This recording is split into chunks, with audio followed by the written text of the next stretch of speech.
what if something already went wrong? Let's say, what if somebody yelled or, did something really, I'm not saying horrible, but something that you regret you did as a parent. So what would be the steps to reconnect, and what would be your advice on how to deal with the, not personal emotions, but basically with the connection with the child? Like, Well, I think this is a beautiful question. I don't think there isn't any parent for whom this wouldn't be true, that they disagree with how they showed up and behaved. I mean, my goodness, our emotions get the better of us all the time. We lose our mixed feelings. We're like, oh yeah, in the morning I'm well resourced, and by nighttime it's like, ah.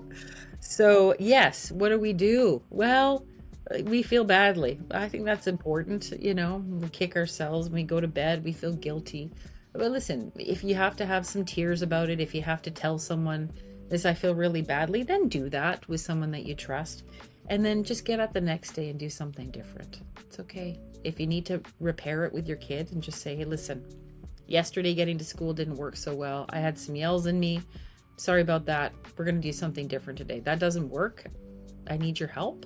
This is what it looks like. Try to find a way to lead through it differently.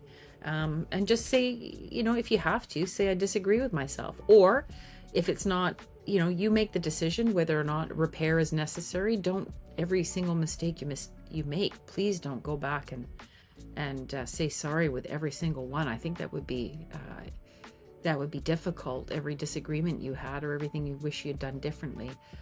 But the things that are really important, where you feel there's a relational issue between you, do get back around, and just say, we'll get on. I'll take care of you. And get back to taking care of them. Collect them. Get in their face in a friendly way. Take them out. Have some shared experience and time together. Feed them. Take care of them in the best way you know how. And just get on with it. Play with them. Just bring you closer together again until you feel that receptivity return, and then get on with it and realize you're just like every other parent that's ever existed throughout time, and going forward, and it's good enough. it sort of feels like a little bit of personal psychotherapy right now, because these words, like I can really relate that, not to explaining too much of what is happening, and explaining yourself all the time and saying sorry for some things that you probably regret doing. That's also very important.